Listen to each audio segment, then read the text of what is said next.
السلام علیکم ورحمۃ اللہ وبرکاتہ۔ ناظرین، آج آپ مدینہ منورہ میں مسجد جمعہ کی زیارت کر رہے ہیں۔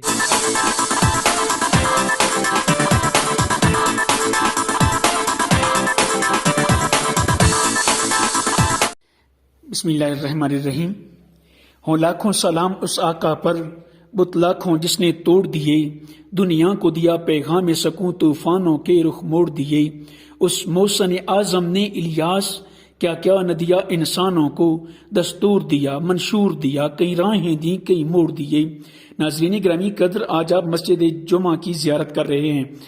مسجد جمعہ کی تاریخ کے بارے میں آج بات کریں گے۔ آپ اس کے اندرونی اور بیرونی مناظر ملاحظہ فرما رہے ہیں۔ مسجد ایک جمعہ عین اس جگہ پر واقع ہے جہاں پر اسلام کا پہلا جمعہ حضرت مصعب بن عمیر رضی اللہ تعالیٰ عنہ کی امامت میں ادا کیا گیا۔ یاد رہے کہ ہجرت مدینہ سے قبل حضرت محمد صلی اللہ علیہ وسلم نے حضرت مصعب بن عمیر رضی اللہ تعالیٰ عنہ کو اپنا نقیب بنا کر بھیجا، جن کی دعوت پر بہت سارے لوگوں نے اسلام قبول کر لیا۔ تو آپ نے ان کی نماز جمعہ کی امامت عین اسی جگہ پر کی۔ اور ہجرت مدینہ کے بعد آپ صلی اللہ علیہ وسلم جب مدینہ پہنچے تو سب سے پہلے آپ نے مدینہ سے تھوڑے فاصلے پر قباء کی بستی میں قیام فرمایا۔ 14 دن کے قیام کے دوران آپ نے مسجد قباء کی بنیاد رکھی اور اس کی تعمیر مکمل ہوئی، اور اس کی تعمیر کے بعد جمعہ کے روز آقا کریم صلی اللہ علیہ وسلم مدینہ کی طرف رخت سفر باندھ چکے تھے۔ جو ہی آپ بنی سالم کی بستی میں پہنچے تو جمعہ کا وقت ہو گیا۔ آپ صلی اللہ علیہ وسلم نے یہاں پر جمعہ کی امامت فرمائی، اور یہ اسلام کا رحمت عالم صلی اللہ علیہ وسلم کی ابتدا میں پہلا جمعہ تھا جو بنی سالم کی بستی میں ادا ہوا، اور صحابہ کرام نے اس جگہ پر مسجد بنا دی۔ اس مسجد کے دیگر اور بھی نام تھے: مسجد بنی سالم، مسجد وادی، مسجد خبیب اور مسجد عاتقہ۔ یہ سب سے پہلے حضرت اسد بن زرارہ رضی اللہ تعالیٰ عنہ اور سعد بن معاذ رضی اللہ تعالیٰ عنہ کی کاوش سے تعمیر ہوئی، اور اس کے بعد اس کی دوسری تعمیر جب حضرت عمر بن عبدالعزیز رحمۃ اللہ علیہ مدینہ کے گورنر تھے تو انہوں نے اس کی دوبارہ تعمیر نو فرمائی۔ ان کی تعمیر کے بعد یہ مختلف تعمیری مراحل سے گزرتی رہی، اور آخر میں اس کی تعمیر حرمین شریفین کے خادم شاہ فہد بن عبدالعزیز رحمۃ اللہ علیہ نے اس کی تعمیر و توسیع کا اہتمام کیا۔ تو اس کا ڈاٹا نوٹ فرما لیں۔ اس کا کل رقبہ 1630 مربع میٹر ہے، اس میں 650 نمازیوں کی گنجائش ہے۔ مسجد کا ایک ہی گنبد ہے جس کا قطر 12 میٹر ہے، اور اس کے علاوہ چھوٹے 4 کبے بھی ہیں۔ مینار کی بلندی 25 میٹر ہے۔ مسجد جمعہ قباء کی بستی سے 500 میٹر کے فاصلے پر ہے، جبکہ مسجد نبوی سے اس کا فاصلہ 2.4 کلومیٹر ہے۔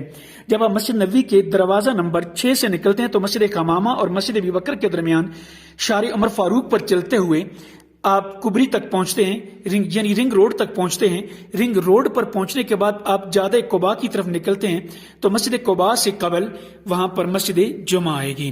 مسجد جمعہ کا تعلق بنو خزرج کی شاخ بنو سالم سے ہے۔ یہاں پر بنو سالم کی بستی تھی۔ آقا کریم صلی اللہ علیہ وسلم کے زمانے میں حضرت محمد صلی اللہ علیہ وسلم سے بنو سالم نے ایک دفعہ اجازت مانگی کہ یا رسول اللہ صلی اللہ علیہ وسلم ہمیں مسجد نبوی کے قریب آنے کی اجازت عطا فرمائی جائے تاکہ ہم اپنے مکانات مسجد نبوی کے قریب بنا سکیں۔ رحمت عالم صلی اللہ علیہ وسلم نے فرمایا کہ بنی سالم اپنے قدم گنو جو تمہاری مسجد تک اٹھتے ہیں۔ تو اس بنیاد پر وہ اپنی بستی میں ہی قیام پذیر رہے اور اسی مسجد کو آباد رکھا۔ یہ مسجد 1400 سال سے آج تک آباد چلی آ رہی ہے۔ مسجد بنو سالم انتہائی تاریخی اہمیت کی حامل ہے۔ جیسے میں نے عرض کیا کہ یہاں پر اسلام کا پہلا جمعہ رحمت عالم صلی اللہ علیہ وسلم کی امامت میں ادا کیا گیا، اور اسی بنو سالم سے حضرت ابو حسین رضی اللہ تعالیٰ عنہ بھی تھے جن کے 2 بیٹے عیسائی تھے۔ حضرت ابو حسین نے ان کو اسلام پر مجبور کیا تو قرآن کی آیت نمبر 200 سورہ بقرہ آیت نمبر 256 نازل ہوئی، لا اکراہ فی الدین قد تبین الرشد۔ اور اسی قبیلہ سے حضرت ابو خیثمہ رضی اللہ تعالی عنہ بھی تھے جن کا گھر مسجد قباء کے بالکل ساتھ تھا، لیکن اسی قبیلے سے ان کا تعلق تھا۔ غزوہ تبوک میں پیچھے رہ گئے۔ ایک دن سخت گرمی میں گھر پہنچے، پانی کا چھڑکاؤ کیا، جگہ کو ٹھنڈا کیا، پانی ٹھنڈا اور کھانا تیار تھا۔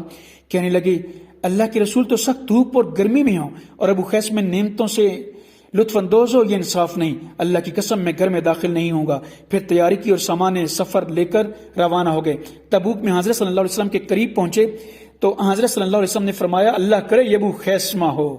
ہائے یہ سعادت بھی کسی کسی کو نصیب ہوتی ہے۔ صحابہ نے عرض کیا یا رسول اللہ صلی اللہ علیہ وسلم یہ وہی ہیں۔ حاضر خدمت ہو کر سلام عرض کیا، اب بیتی سنائی، آپ صلی اللہ علیہ وسلم نے دعا فرمائی۔